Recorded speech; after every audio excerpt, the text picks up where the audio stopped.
poner el fondo de pantalla para que se empiece a ver las caras. Ahí van apareciendo. Y en esta mesa redonda, pues fijaros, cuando empezamos a arrancar este festival en febrero, el primer miércoles de febrero, arrancamos con, oye, ¿qué retos tenemos ante esta nueva realidad, ¿no? Y nosotros, cuando hicimos el formulario de registro para la gente que estáis aquí, que habéis querido venir a acompañarnos durante cada miércoles, pues escribisteis cuáles eran los retos y desafíos para vosotros. De eso sacamos un poco un panel, ¿no?, de palabras que luego lo vamos a poner ahí en la mesa redonda.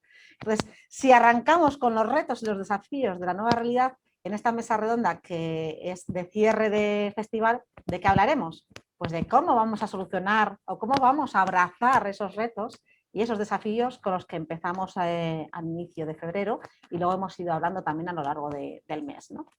Así que, a ver, veo... No sé si están todos, porque como tenemos varias pantallas, sí, ya veo a Gabriela, veo a Vídeo, veo a Israel. Nos falta Irene, que Irene no ha podido, ha surgido un imprevisto de última hora, Irene. Vale, pues entonces estamos con Gabriel, con Ovidio y con Israel. Estupendo. Pues vamos allá, empezamos a presentar a nuestros invitados, Álvaro. Empiezo yo, si queréis. Empiezo por Ovidio, que es el primero, creo que ha entrado a la sala. Bueno, Ovidio, no sé si estás por ahí, a ver, que no te veo. Yo sí que le veo, en la otra página, como digo yo. Vale, la otra Estoy. Bien, perfecto. Bueno, pues Ovidio, ahora le voy a preguntar para que se presente él, pero bueno, yo creo que muchos ya le conoceréis porque es una persona bastante cercana, muy unida al mundo del liderazgo y muy unida al mundo del liderazgo sistémico. Y bueno, es socio de Isavia. Y bueno, y poco más que decir, porque a mí me gustaría preguntarte a ti, Ovidio, que te presentes tú a nivel personal, más en el lado humano. ¿Quién es Ovidio Peñalver? Bueno, pues Ovidio Peñalver es un buscador. Ovidio Peñalver acaba de escribir un libro no hace mucho, es mi segundo libro en solitario, que es El viaje hacia ti, precisamente porque me llevo haciendo esta pregunta 55 años y todavía no tengo la respuesta clara, ¿no? ¿Ya has encontrado respuesta ya? No, todavía no. Sigo buscando. Al final llegaba así a un constructo un poco extraño que decía que yo soy como cualquiera de vosotros, intuyo, un ser cosmo, ancestro, bio, psico, socio trascendente. Y esto que suena muy raro, pero lo que viene a decir es que soy un conjunto, digamos, sería como una fórmula muy compleja, ¿verdad? Donde soy en parte, pues parte del universo, como cualquiera de vosotros, cualquier animal o cualquier planta, porque venimos de lo mismo, donde estoy muy influenciado por mis ancestros, como bien decíais antes, a muchos de aquí os gusta la parte sistémica, donde claramente mis ancestros, mi parte materna y paterna, consciente e inconscientemente, han influido muchísimo en mí y además estoy muy orgulloso de ello. Y bueno, yo soy constelador, entre otras cosas, y esa es mi parte más hippie, mi parte más rara y me encanta y doy fe de la fuerza que tiene todo esto. Nuestras primeras experiencias nos han marcado muchísimo, la cultura, nuestros padres, en fin. Y luego socio y luego trascendente, ¿no? O sea, yo sí creo, mi misión profesional, y con esto termino la presentación, es provocar reflexión e invitar a la acción. Sean mis sesiones de coaching ejecutivo, de equipos, de psicoterapia, dando webinar en el mundo empresarial. Yo lo que quiero es hacer un mundo más consciente y ese es un poco mi propósito profesional, ¿no? Y si es de una forma ágil, pues mejor, claro. Bueno, estupendo. Perfecto. Menudo currículum nos acaba de decir aquí, me has dejado así como... Bueno, siguiendo con el criterio que llevábamos de chico-chica, chica-chico, pues ya tenemos claro quién va a ser la siguiente. ¿Te han dejado sola, Gabriela? Así que tenemos aquí a Gabriela Infer, que es cofundadora, socia de Transformation. Pero, como siempre, más allá de este rol, ¿quién es Gabriela? Hola Aurora, hola a todos, muchas gracias. Pues Gabriela cree mucho en crear organizaciones impulsadas por valores, y esto empieza también por los valores y las personas, ¿no? Y en esto que estamos hablando, sí, somos sistemas vivos a nivel individual y a nivel colectivo. Mi misión tiene que ver con lo colectivo, desde las personas hacia lo colectivo, donde creo que realmente es donde podemos mostrar nuestra contribución personal, y eso ha sido siempre mi reto. Y en esta vocación también multiplicar, por eso mis retos tienen que ver con impulsar culturas organizacionales e incluso generar impacto social desde las organizaciones y las personas en diferentes ámbitos y comunidades. Todo empieza desde lo micro, empieza desde nosotros mismos, pero luego lo ampliamos al equipo, a la organización, a la sociedad. Y esa parte que, como decía Ovidio, también tiene que ver con trascender, tiene para mí una importancia clave hoy como actores sociales que tenemos todos. Me dedico al tema de cultura porque básicamente nunca hablo o no tengo el acento correcto en el lugar que vivo. He vivido en varios países, he nacido en Brasil, me he criado entre Argentina, México y España, he viajado muchísimo y realmente esto ha sido siempre una llamada muy profunda en mi ser, ¿no? El tema cultural. Entonces realmente lo veo plasmado cuando apoyo organizaciones en su transformación cultural. Y como decíamos, esta transformación cultural tiene mucho que ver también ahora con generar simplicidad y agilismo en las organizaciones, ¿no? Y es algo que venimos, y hablaremos en un ratito, ya hace muchos millones de años los humanos aprendiendo. Es como que ahora estamos en el momento de explosión de muchas cosas que venimos aprendiendo hace bastante tiempo, y ahora, como soy optimista, creo que es el momento en que se manifiesten. Qué bueno. Correcto. Bueno, y nos queda Israel, ¿no? Israel. Nos queda para presentar a Israel. Israel Alcázar, que tenemos por ahí, que él se define, bueno, es socio de Thinking With You, me gusta cómo se define como ingeniero humanista. Fíjate, ya somos dos. Es Agile Coach y bueno, pues se encarga de ayudar a las organizaciones a que mejoren, ¿no? Cuéntanos, Israel, la pregunta que hacemos a todo el mundo. ¿Quién es Israel Alcázar? En un plano Álvaro, más personal. Álvaro, Aurora, bueno, a todo el mundo, buenas tardes, un placer estar aquí ya, último día, casi recta final, ¿no? Supongo que ya las energías a tope, pero ya casi en recta final, así que nada, genial porque es un placer. Pues que yo me defino pues mucho así, pues eso, últimamente como ingeniero humanista, porque de estudios fue ingeniero, no me dediqué luego a ello más que una parte de mi tiempo y me di cuenta que las personas es lo que estaban en el centro. Y me empecé a formar en coaching, empecé a investigar en temas de psicología, antropología y me apasiona ese tema, ¿no? ¿Y quién soy? Pues soy una persona que le encanta aprender y que le encanta sobre todo ayudar a las personas en esos procesos de transformación y cambio, que generalmente suenan como súper bonitos, pero que son procesos de mucho dolor y mucha fricción y muchas cosas que, bueno, que tienen su parte muy agradable, pero que no son procesos sencillos ni son procesos de color de rosa. Y en esa parte de estar ahí pues metiendo energía en las organizaciones, pues para que al final consigan cambiar su cultura, sus formas de trabajar, sus creencias, sus procesos y bueno, pues apasionante y retador y súper gratificante, muchísimo más que mi faceta de ingeniería que no me llenaba nada a nivel humano. Bueno, qué buenos movimientos. Bueno, pues no sé si sabéis la pregunta del centro de la mesa. Ahora la he cambiado, con la que os dije, la he cambiado, porque estamos en un entorno buca y hemos decidido cambiarla. No. Comenzábamos la mesa redonda diciendo que habíamos empezado en febrero, el día 3, viendo qué retos teníamos ante esta nueva realidad. Muchos de los retos ya venían de antes, ahora los tenemos ahí más vivos. Y en esta mesa redonda lo que vamos a hacer es de qué manera podemos abrazarlos, de qué manera podemos empezar a dar soluciones a estos retos. Me gustaría compartir la pantalla. Álvaro, ¿la estás compartiendo tú? Sí. Vale, genial. ¿La pones en grande? Sí, voy. Vale, pues enseñábamos en ese 3 de febrero, cuando empezábamos con el festival, ya empezábamos con esta diapositiva, que estas son respuestas que han dado las personas que se han apuntado, que se han registrado a este festival, cuando les hemos hecho la pregunta de qué retos y qué desafíos tenían ellos mismos o en sus organizaciones, ¿no? Aquellas que están más grandes, obviamente, son los que más gente en principio votaba o explicaba algo sobre esto, ¿no?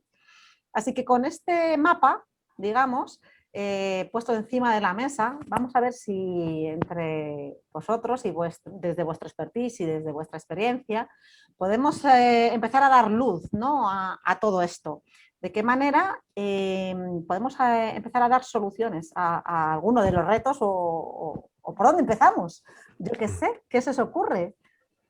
Gabriela, por ejemplo.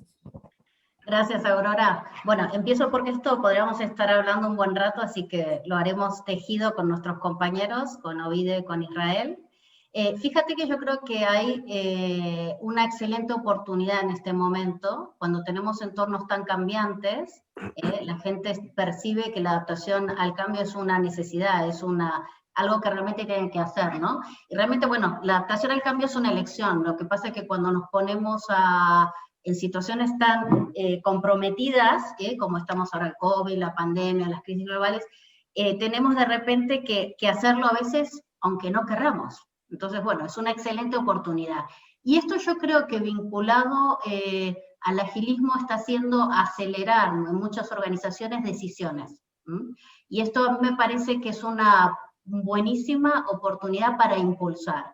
Hemos tenido la oportunidad en todo este momento de pandemia de ver organizaciones paralizadas y organizaciones que han hecho cosas increíbles, inclusive en industrias o en sectores como la salud, con las UCI llenas, su equipo directivo, sus líderes comprometidos, impulsando procesos de cambio y transformación, dedicando tiempo y conectándose virtualmente. Es decir, la adaptación al cambio y la transformación, el cambio de mindset está sucediendo ahora. Y esto, lo que quiero decir, tiene que ver más que nada en si salgo a la acción, si salgo de esa parálisis, si salgo del miedo a la confianza.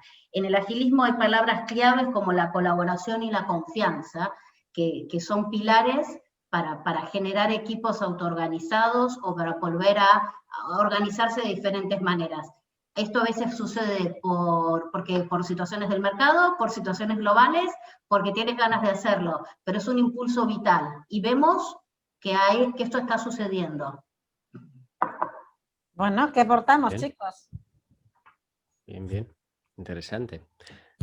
Yo, si queréis, voy a continuación. Fijaos, yo estaba leyendo un poco lo que habéis puesto. ¿Lo ponemos de nuevo, quieres? ¿El qué, perdón? ¿Lo ponemos de nuevo, quieres? Venga, dale. Sí, vale. Y, por ejemplo, la primera reflexión que me ha venido es ninguno de estos retos, o casi ninguno, sobre todo los que están más grandes, a ver ahora cuando salga, ¿qué opináis? No son nuevos. Es decir, adaptación al cambio, pues toda la vida el ser humano se ha tenido que adaptar. Quizás a nivel más empresarial o organizacional, pues en los últimos 15, 20, 10 años, pues el mundo va más rápido, ¿no? Pero motivación, compromiso, equipos colaborativos, quizás, si me apuráis, la transformación digital, que está abajo y tampoco está tan grande, pero sí que con todo el tema digital, pues en los últimos años sí que ha estado muy, muy en boca, ¿no?, de todo el mundo. Entonces, para mí la reflexión que hago es que esto no es nuevo y que incluso la transformación digital pues tampoco es nueva, y que sobre todo ahora yo creo que con este contexto de pandemia y confinamiento, lo que creo que nos hemos dado cuenta las personas y las organizaciones es que esto hay que hacerlo de verdad, que no sean palabras y frases huecas, porque todas estas palabras y frases, jolín, y la agilidad en general, yo siempre digo que es muy fácil de entender, pero muy difícil de llevar a la práctica, y son muchas cosas de sentido común. ¿Quién no quiere equipos colaborativos? ¿Quién no quiere estar en un contexto colaborativo? ¿Quién no quiere motivación, ¿no? Y quién no quiere talento y compromiso a su lado, ¿no? El problema es que creo que el ADN de las personas, de muchas personas, en las que ya desde pequeñitos nos meten en competición pura y dura en la escuela, no nos enseñan muchas veces a colaborar, nos enseñan a competir, nos enseñan a pruebas tú, sálvese quien pueda y da igual el grupo, ¿no? Entonces, son comportamientos muchas veces, por no hablar de los paternalismos y maternalismos que tenemos a nivel escuela desde pequeños, ¿no? Y incluso pues, en la propia familia. Eso se lleva luego al mundo de la organización. Entonces, yo para mí, por resumir un poco mi punto de vista en todo esto, es que creo que no hay ningún reto relativamente novedoso. Sí que es cierto que el contexto actual nos implica hacerlo de verdad. Y creo que las organizaciones que no lo están haciendo de verdad se están dando cuenta que lo pueden pasar y lo están pasando muy mal. Con un contexto remoto, además, creo que el contexto en remoto nos magnifica los problemas organizacionales que ya tuviéramos. Es decir, la gente se está quejando en remoto de que no es tan creativa como antes. No, no es que no seas tan creativa como antes, es que antes tampoco eras creativo. Lo que pasa es que ahora te das cuenta que en remoto es más difícil. Es que tenemos problemas de comunicación. Es que seguro que antes también tenías problemas de comunicación y de silos. Y ahora con el remoto se magnifica. Es que mi líder o mi jefa, mi jefe, es que está desaparecido. Es que antes probablemente también estuviera desaparecido. Lo que pasa es que estaba al lado tuyo, con lo cual le podías preguntar cosas, ¿no? Entonces creo que estamos en un contexto de acción y de ponernos manos a la obra de verdad, con no tanta etiqueta del lenguaje, sino realmente articularlo. Y es donde yo, en mi faceta de consultoría, es donde más problemas me encuentro, porque esto es un cambio de mindset, es un cambio de mentalidad y es muy difícil y muy complejo, implica cambio de hábitos y los cambios de hábitos ya sabéis que son complejos y no hay que quitar hábitos, sino sustituir unos hábitos por otros y lleva tiempo, lleva constancia y lleva pues muchas cosas. Ya me callo, pero me venía todo esto, es como, no me suena nada nuevo y me suena que nos tenemos que poner a hacerlo de verdad o si no nos quedaremos por el camino. Ahí te sumas a la solución que ha dado Gabriela de basta de la parálisis y vamos a la acción. Y el mayor reto Sí. es ponerse en acción. Y es a su vez la solución también, ¿no? Para los retos Sí. que ponen. Así que, bueno, Totalmente. pues panorama y bandeja para ti, Ovidio. Pues bueno, yo me sumo a lo que han dicho Gabriela e Israel, como no puede ser de otra manera, y me gustaría añadir un tema que yo diría que es como una precompetencia, es algo que está por detrás y por debajo, es como más ontológico, yo creo, para antes de llegar a la acción. Incluso da igual que estemos en situación pandémica que prepandémica, ¿no? Desde mi punto de vista, un gran desafío, una gran asignatura pendiente es en las organizaciones y, por qué no, a nivel político y a nivel económico y en cualquier organización del tipo que sea, es realmente practicar una mirada sistémica, entendiendo por mirada sistémica una mirada desapegada de la realidad, con mucha perspectiva, no tanto mirar a medio y largo plazo, que también eso sería más una mirada estratégica. La mirada sistémica es aquí y ahora observar no solamente el tablero, las piezas, sino observar la mesa, observar las sillas, los jugadores, la habitación y qué hay fuera de la habitación. Entonces, esto requiere de una distancia desapasionada y tener una amplitud de miras y un salirte de la caja, pero no tanto para ser creativo, cuanto para entender cuál es el contexto actual. En ese sentido, creo que el mindset podría ir por ahí. Entonces, claro, la mirada sistémica lo que trata de observar es un sistema. Y en ese sentido, ya hemos hablado mucho en este congreso de ello, el sistema es la relación de un conjunto de elementos que interactúan entre sí, cada uno de ellos con el sistema con cada elemento, y al final la realidad resultante es distinta, diferente a la suma o a la media de las partes. Es decir, estamos hablando de un equipo como un organismo vivo o de una organización como un organismo vivo, donde no hay causa y efecto, donde no hay linealidad, donde hay circularidad, de sistemas complejos, vivos, en fin, todo lo que sabemos de teoría general de sistemas, pues sería de gran aplicación a esta mirada sistémica, ¿verdad? De hecho, esto los astrólogos lo saben bien y los astrónomos, sobre todo, cuando ven el sistema solar, lo ven como un sistema, como una unidad en sí misma. Pero cualquier biólogo observa un ecosistema, un bosque, como si fuera una unidad en sí misma. El ser humano es un sistema, ¿verdad? Entonces, ese concepto de tener una mirada que yo creo que tiene unas características que, fijaros, no son fáciles de tener. Es como cuando yo llego a una ciudad nueva y veo desde el avión el skyline, o cuando llego a una fiesta, o cuando llego o voy por la calle y es como que se para el tiempo y lo que tengo es una mirada como muy atenta, es una mirada como muy intuitiva, es una mirada como que no busca confirmar nada, sino que es impresionable, es una mirada que está suspendida, que no tiene prejuicio, es una mirada muy energética, es una mirada muy curiosa, es como muy paciente. Entonces, claro, es como que hay que desaprender para poder observar esto. Y creo que es el gran reto, ¿verdad? En ocasiones es quitarnos tanto y de una manera, vamos a decir, sin prejuicio, observar lo que está emergiendo en el sistema, lo que está queriendo ser.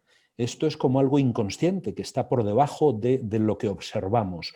Bueno, pues desde mi punto de vista, creo que sería muy complementario a todo lo que se ha hablado aquí, porque creo que luego eso permitiría precisamente esa inversión de tiempo, de energía, ser mucho más ágiles en la solución. Y por terminar esta primera intervención, yo creo que las soluciones tendrían que ser tomadas no tanto por el comité de dirección, que también, o por un directivo de manera aislada, que también, cuanto por el sistema en sí mismo. Es decir, por ejemplo, a la hora de hacer un cambio de cultura o un cambio de forma de liderar en las organizaciones, no creo tanto en programas donde vienen todos los directivos, cuanto coger una unidad que funciona sola, como puede ser el departamento de marketing o un equipo de proyecto, como puede ser la delegación sureste. Y aunque haya 2 o 3 niveles jerárquicos ahí, sean 7 personas o sean 47, lo que sea el sistema realmente, pues trabajar desde el coaching en cómo estamos, cómo nos gustaría estar y qué es lo que podemos hacer para conseguirlo. Porque ese sistema ya tiene recursos, nadie mejor que él para saber qué les hace falta. Ahora sí, invitarles a reflexionar en qué ocurre fuera, cómo son vistos por otros, cómo les gustaría a ellos verse. Y ahí no hay jerarquía, todas las voces son voces del sistema, como bien sabemos, ¿verdad? Entonces creo en el coaching de equipo como una herramienta poderosísima para que los equipos sean más ágiles y autosuficientes, desde una mirada muy sistémica. Y creo que esto, bueno, pues invita a que los equipos diseñen su propia alianza, su propio plan de acción y que se comprometan mucho más con ello, porque ha salido de ellos y no tanto viene de un consultor externo o del director o la directora de turno que tiene una idea mágica y trata de seducir a su equipo para que la compre. Y todo eso con un enfoque muy ecológico, muy de ver el sistema de los sistemas, cómo afecta eso en la cadena de valor a nuestros proveedores y clientes internos, externos, al mercado, es decir, con un sistema muy ecológico, no solamente de respeto y regeneración del medio ambiente, que también, sino muy de qué colaterales hay y poniendo el foco en el bienestar. En el bienestar me parece algo fundamental que desde la agilidad tenemos que llevar por bandera. Es decir, no hay mejor líder que persona. Si tú te encuentras bien y saludable, vas a ser más creativo. Entonces, bueno, pues las bondades del bienestar también hay que incluirlas en esta mirada ecosistémica, ¿no? Bueno, pues así en esta primera tirada de dados, Álvaro, no sé con qué te has quedado tú, pero voy a recoger así las 3, 4 soluciones para bajarlas a tierra y avanzar. Y luego, si te has quedado tú con algo que me falte a mí, me lo añades, ¿vale, Álvaro? Desde esta primera tirada, como yo digo, pues me quedo como soluciones que hay que ponerse en acción, que los retos estaban ahí desde siempre, no solo que, bueno, los dejábamos ahí, bueno, algún día me pondré, ¿no? Y los postergábamos. Ahora ya los tenemos así en la cara, no nos queda más remedio que ponernos en acción. Así que, primera solución, acción, echar a andar y aprender del camino, ¿no? La segunda solución de nuestros invitados pasa por esa mirada sistémica y no tanto estratégica, que también hay que tenerla, ¿no? La estratégica es, como decía antes nuestra invitada Inés Orcas cuando estaba escalando, ¿no? Estoy aquí, pero sigo mirando a lo alto de la cima, ¿no? En el corto y el largo plazo. ¿Por qué no una mirada sistémica, que es como un dron, salirse del dron y mirar desde arriba, ¿no? Todo el sistema. Me ha encantado lo que ha dicho Ovidio de desaprender. Yo siempre decía desaprender para aprender, y él ha dicho desaprender para observar lo que está sucediendo y lo que está emergiendo, y después para aprender. Entonces ese paso me lo agarro también, Ovidio. Eso supone parar. Vamos muy deprisa, supone parar. Y otra solución que han traído concreta es las decisiones, las soluciones, ¿por qué no se toman entre todos? O entre el mayor número posible de personas, entre el sistema, vamos a co-crear juntos, ¿no? Que 4 ojos ven más que 2. Y el foco en el bienestar de las personas, también eso es como solución, ¿no? Vamos a ver si en vez de competir también colaboramos y hacemos que todos rememos hacia el mismo lado, ¿no? Esto así he recogido un poco de soluciones más concretas. Álvaro, no sé si te has quedado con alguna cosa más a añadir. No, yo creo que has puesto todo en esa. Me llama mucho la atención el concepto este de observar el sistema, que de alguna manera siempre intentamos interaccionar con él por defecto. O sea, siempre intentamos cambiarlo, siempre intentamos arreglarlo, ¿no? ¿Qué pasaría si lo observásemos primero, ¿no? Claro, nos asusta, ¿no? Nos asusta observar. Entonces, bueno, me llama la atención porque sí que es verdad que la agilidad de los equipos son lo fundamental. Entonces, es interesante, ¿no? Yo les haría una pregunta, pondría sobre la mesa una pregunta. que es cómo podemos compartir otra vez los retos. La idea es cómo podemos dar un primer paso, ¿vale? O sea, una solución, cómo podemos acercarnos pues eso, dando un primer paso para solventar esos retos, ¿no? No sé quién quiere empezar a hablar. ¿Seguimos con el mismo orden? Por ejemplo, Gabriela, un primer paso. Vale. El primer paso, Mira, dos mi primeros pasos. experiencia con las organizaciones, pero no me quería olvidar de algo que me parece que es muy importante que dijo Ovidio, es el tema de mirar hacia afuera de la organización, esta perspectiva más amplia de mirar a todos los públicos de interés. Realmente nosotros que hacemos proyectos en muchas organizaciones de cultural, es casi la perspectiva que más se pierde. Entonces estamos como mirándonos mucho el ombliguito y nos olvidamos del impacto y la contribución que queremos hacer hacia el afuera, donde estás viviendo como una organización, vives dentro de un ecosistema, tienes tus clientes, estás en un país, estás en una región, estás en un mundo. Esto yo creo que lo voy a señalar especialmente porque esa amplitud de miras realmente aporta mucho valor en cualquier proceso que quieras hacer en una organización, ¿vale? Y sobre eso, ¿qué rescatamos como foco y como hilo conductor que vamos a hacer acción en nuestra organización?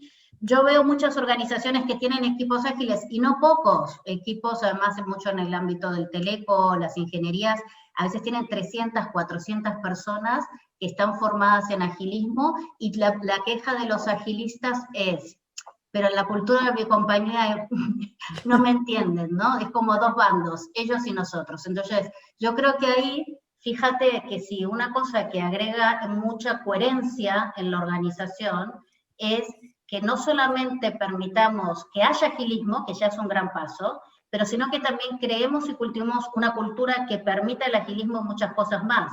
Por tanto, un proceso de transformación cultural y una coherencia desde todos los niveles de la organización que permitan y entiendan el para qué está sucediendo ese proceso, es lo que realmente para mí tiene que ver con el proceso de transformación cultural y lo que permite que las cosas sucedan más rápidamente y más ágilmente.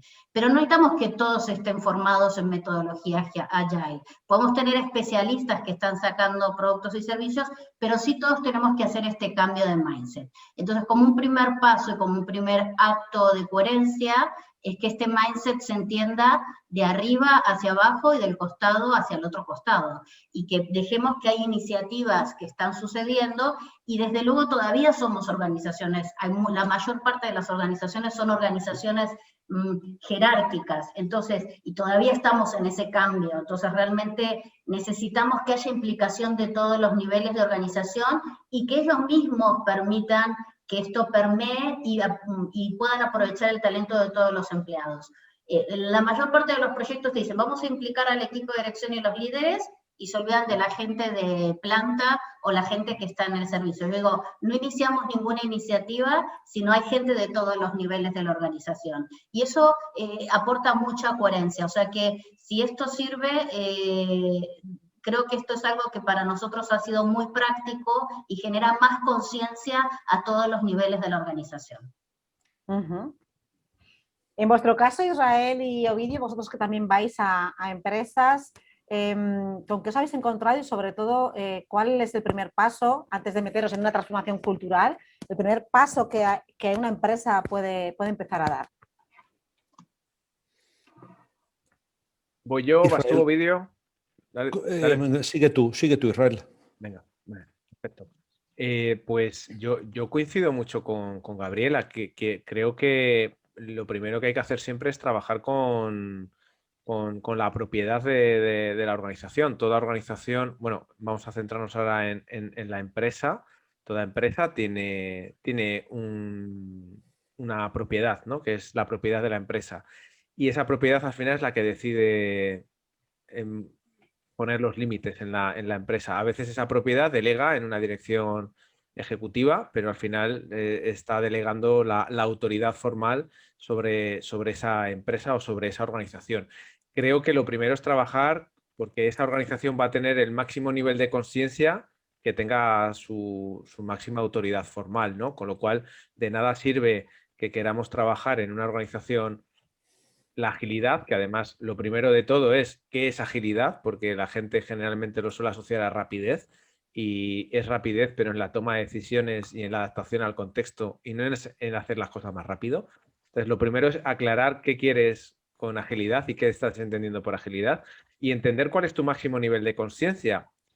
Con esto me refiero a que si lo que buscas es una empresa donde se pueda trabajar y adaptar rápidamente al contexto, necesitas colaborar, necesitas delegar y necesitas tener la capacidad de poder confiar en la gente, ¿no? Porque el proceso de delegación es un proceso de confianza por ambas partes. Si esto no está instaurado en la máxima autoridad formal de la organización, hay que empezar por ahí. Y a lo mejor en las conversaciones iniciales es donde te das cuenta que no hay un nivel de conciencia mínimo para empezar una transformación, con lo cual lo más honesto en este caso es pues ponerlo sobre la mesa y decir, oye, yo creo que necesitas antes ciertas cosas, trabajar ciertas cosas para poder luego entrar a trabajar otras a nivel de transformación, con lo cual creo que Gabriela también ibas un poco por ahí, trabajar con el máximo nivel de autoridad, a nivel de conciencia, de distinciones y de qué tienen en la cabeza pues las personas que al final son la máxima autoridad formal dentro de la organización. Y lo segundo yo creo que es trabajar una mirada integral de la organización. A mí me gusta mucho el modelo integral de Wilber. ¿Por qué? Porque siempre nos fijamos mucho en las organizaciones, en la parte más de procesos, en la parte más de herramientas, en la parte más que se ve, ¿no? Y no trabajamos tanto los comportamientos, quizás con la mirada del coach y las personas que tienen y tenemos esa mirada, sí, pero yo creo que, por ejemplo, si nos metemos dentro del ámbito de la agilidad tiene una cosa muy buena que a la vez es muy mala. La agilidad fue creada por ingenieros para ingenieros. Es decir, esto surge del mundo del desarrollo del software hace 20 años y es todo muy ingenieril. A los ingenieros nos encantan las cajitas, nos encantan los procesos y nos encanta saber que hay una reunión a tal hora, a tal día, con este formato. Y eso está muy bien porque creo que la agilidad le ha dado, en parte, cierta estructura también al mundo del coaching. Es decir, muchas de las cosas, y ahí recojo un poco lo que comentaba Ovidio, muchas de las prácticas que hacemos en el coaching, tanto individual como de equipos, se hacen desde la agilidad y la agilidad le ha puesto nombre y apellidos a ciertas liturgias, eventos o lo que sea, que ya se hacían desde el mundo del coaching desde hacía mucho tiempo, pero ahora se le ha puesto nombre y apellidos y formato concreto, ¿no? Y eso está muy bien, pero tiene una cara B, que es que, y yo soy ingeniero, o sea, que me estoy metiendo en el saco, somos muy estructuraditos y somos muy de A, B y C, y el problema es que, como bien decía también antes Ovidio, las organizaciones son sistemas complejos, donde el A, B y C no suele funcionar en todos lados igual. Por tanto, la propia agilidad, que viene como una especie de hecho la llamamos metodologías ágiles, mal llamadas muchas veces porque no son metodologías, ¿no? Pero para entendernos, pues las llamamos así, ¿no? Es una cara A que viene muy bien para tener estructura y a la vez la gente intenta implementarlas como si fuera una receta mágica, con lo cual, enganchando con la pregunta que venía un poco en esta intervención, intentar sacar a la gente de que las fórmulas mágicas no existen, por mucho que estén escritas y por mucho que a otras organizaciones que hacen reproductores de música online, como pueda ser Spotify, les haya en teoría funcionado, porque luego te enteras que los supuestos modelos Spotify que ciertas grandes consultoras de renombre van vendiendo por ahí, pues tampoco han existido nunca, ¿no? Con lo cual te das cuenta que al final muchas veces está todo construido sobre castillos de naipes que se caen muy fácilmente en el momento que te pones a trabajar con la gente. Con lo cual todo esto, y vuelvo a unir con la pregunta, hay que trabajarlo con las personas de la organización para que entiendan dónde se están metiendo y que no piensen que esto va a ser aplicar el marco de trabajo A o el marco de trabajo B o hacer Scrum o hacer Kanban o hacer lo que sea y eso ya les va a solucionar los problemas. Yo siempre digo que para bien y para mal la agilidad no resuelve ningún problema, lo resuelven las personas. Y esto te da ideas, te da estructura y te da ideas de cómo llevarlo a cabo, pero las personas, para bien y para mal, son las que tienen que resolver los problemas y la agilidad no la va a resolver por ellas. Tener estas conversaciones desde el principio creo que es fundamental para que entiendan dónde se están metiendo. Bueno, Bueno, Ovidio. Yo, por las experiencias que he tenido y además en estos últimos 2 años, es verdad que lo ideal en los clientes es que la implicación de la alta dirección esté. Y eso, sin lugar a dudas, te garantiza ya el 50% del éxito de un proyecto de transformación cultural importante en una organización. Ahora bien, la realidad es que muchas veces no lo tenemos. Entonces, también creo que puede haber fórmulas más bottom-up, más de abajo arriba, o incluso que empiecen en algunas áreas o direcciones y que por osmosis y bueno, pues se vayan, digamos, polarizando y capilarizando al resto de unidades o direcciones, ¿vale? Porque a veces es lo que nos queda, empezamos a trabajar con una unidad de negocio. Otra clave que yo daría, o que yo he visto en mi experiencia profesional, es que con los equipos, cuando trabajamos con un equipo, porque yo sigo insistiendo en que la unidad de trabajo es un equipo natural, ¿vale? No son los directivos de la compañía o alguien a nivel individual. Si queremos una transformación real, hay que trabajar con el sistema. Hay que empezar poniéndoles en situación de futuro. Creo que muchas veces perjudicamos analizando la situación actual y haciendo un diagnóstico actual, porque eso lo que hace es que se queden anclados en la realidad. Entonces es un poco como la carta a los Reyes Magos, esa pregunta milagro de decir, bueno, ya me contaréis de dónde partís, pero lo primero que es interesante es que os permitáis soñar. Entonces ponerles con ejercicios y con dinámicas en ese modo de dentro de un año qué os gustaría que dijeran de vosotros, qué premios gustaría que os dieran, en fin, vamos a permitir que sueñen y que no estén contaminados por su presente. Y ya en un segundo momento analizaremos de dónde parten, ¿vale? Para ver cuál es esa diferencia y qué es lo que están dispuestos a hacer. O sea, sería un poco mucha filosofía de coaching o no sé, el método Merlín, los que sois coaches y lo conocéis, es empezar del futuro para regresar al presente y de ahí volver al futuro. En tercer lugar, tienen que estar todos. Es decir, cuando hablamos de un cambio de transformación, otra cosa es que tenga que ser una muestra representativa de toda la organización, pero en esos focus group no creo en que solamente esto venga de la dirección, tienen que estar la dirección y tienen que estar absolutamente todos, pero es que ahí meto a proveedores, a clientes, porque cada vez las barreras de un sistema son mucho más líquidas y no sabes quién está dentro o fuera de ese sistema.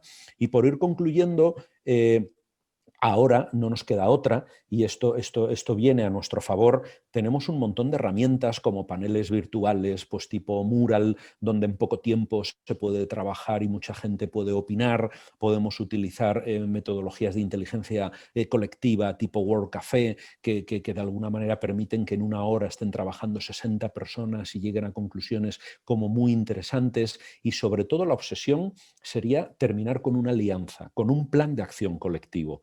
Y cuidado, porque he visto muchos buenos planes, mucho subidón en la salida de estos trabajos y luego a los 3-4 meses no ha ocurrido nada. Entonces hay que diseñar muy bien cómo hacer ese seguimiento. Hay que nombrar como garantes, digamos, de la alianza, ¿vale? Que obviamente va a ser el responsable de recursos humanos, pues tiene que estar ahí, pero también tiene que haber gente de todos los niveles de la organización o del departamento o área que esté haciendo esa transformación.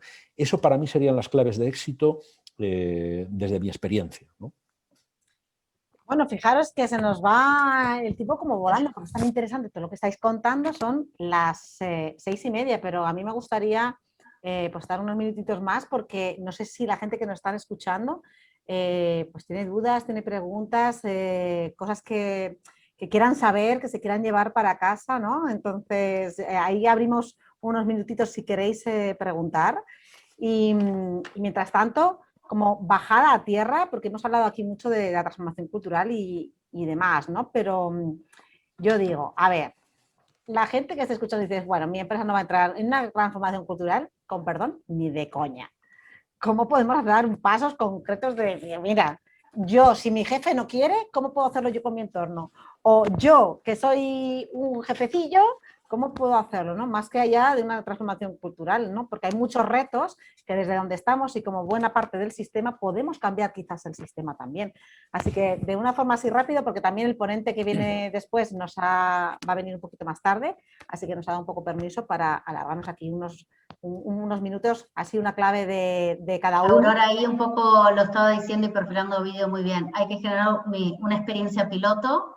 Una experiencia piloto es con un grupo de personas que tienen ganas, con un resultado que es necesario en la organización o algo que queremos impulsar, con una participación, y yo creo que también lo que tú estás dando la clave, Si no puedes empezar a gran escala, empieza con lo que está a tu alcance y genera una experiencia piloto con unos meses intensos. El ritmo es importante también buscar este acompañamiento interno o externo de alguien que lo esté facilitando y que esté marcando ese ritmo y que esté acompañando ese cambio, y luego tienes una demostración para mostrar, ¿no? Y en eso yo soy, creo que también muy partidaria de estas experiencias pilotos. Esto funciona bien, y generalmente si lo haces muy bien, es más, te vienen a preguntar, oye, ¿por qué la gente está tan contenta ahí? ¿Qué estáis haciendo? Y de alguna manera eso también es un efecto también para multiplicar, ¿no? Una célula, otra célula, y eso también se toma mucho del agilismo, funciona extremadamente bien. Vale, clave de Israel y clave de Ovidio, para cerrar.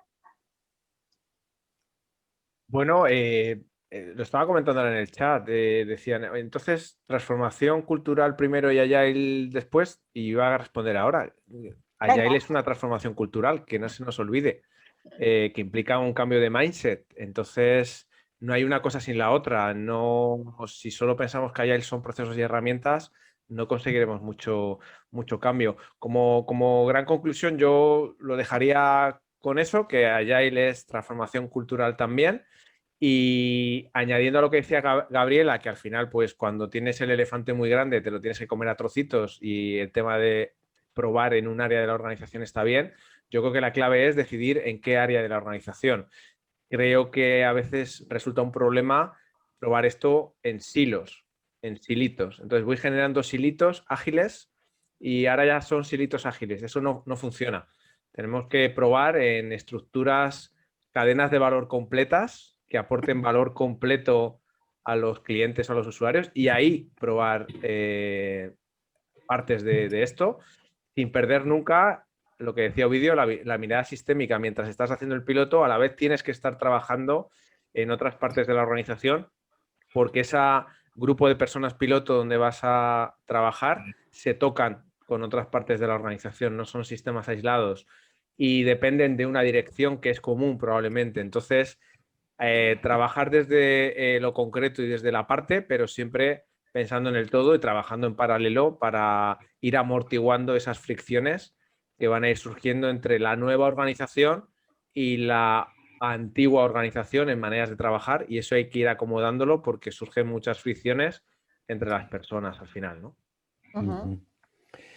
Pues yo además estoy totalmente de acuerdo con lo que dicen mis compañeros, y por tratar de ser, pues no sé si complementario o disruptivo también, ¿por qué no? O por mi deformación psicológica, yo añadiría una frase que dice que no hay mejor líder que persona. Es decir, yo honestamente creo que si las organizaciones invirtieran más en que fuéramos mejores personas, seríamos mucho más ágiles, nos transformaríamos mejor, nos autodirigiríamos, y en ese sentido creo, y haría una llamada al back to basic, ¿no? De volver a los básicos. Los básicos son las competencias conversacionales que tienen que ver con cómo escuchar mejor, cómo ser más empáticos, cómo ser más honestos, más sinceros, trabajar la asertividad, el cómo dar y recibir feedback de una manera sincera, como un regalo.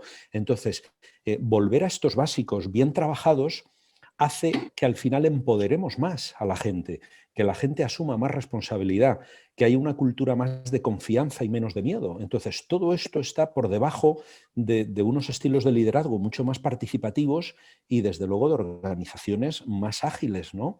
Y en ese sentido yo pondría el foco ahí. En la persona, en la humanidad, ¿no? En nuestra propia esencia.